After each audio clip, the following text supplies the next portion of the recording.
How many are able to identify something that you have seen a few seconds before? That constitutes your visual memory.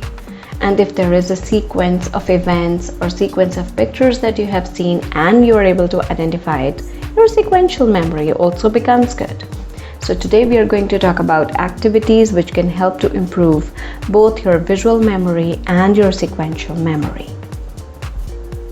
Starting with the basic memory game using cards, where you try to place the cards upside down and you try to match two similar cards in the array.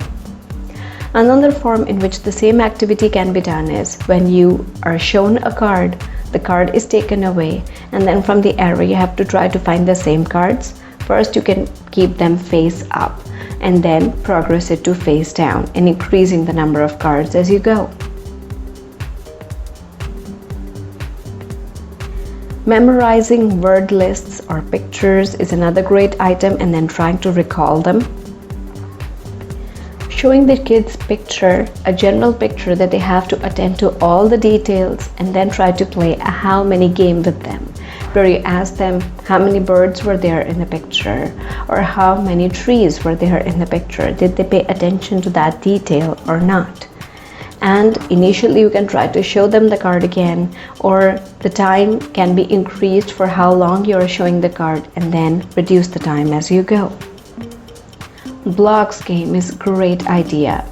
The child initially can just try to copy what kind of design you have made from blocks, and later on you can just show the design, then remove it, and then the child has to try to make it from memory. As we know, children do try to learn shapes, alphabets, numbers from memory. Initially you have to guide them visually, they see and then they copy it. Then you simply try to give them a verbal instruction, maybe like a standing line and a sleeping line makes an L, and later on they just learn how to do this.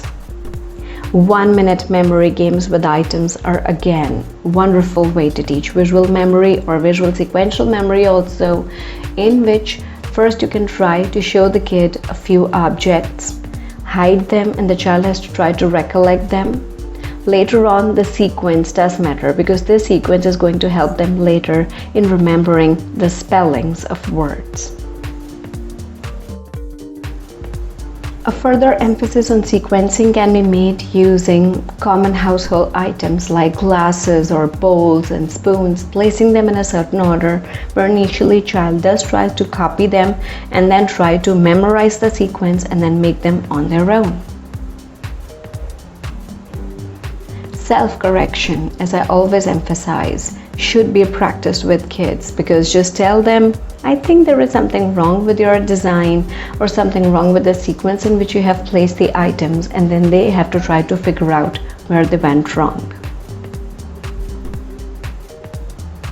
A jumbled up sequence of alphabets can be given for them to identify and try to make a word out of them.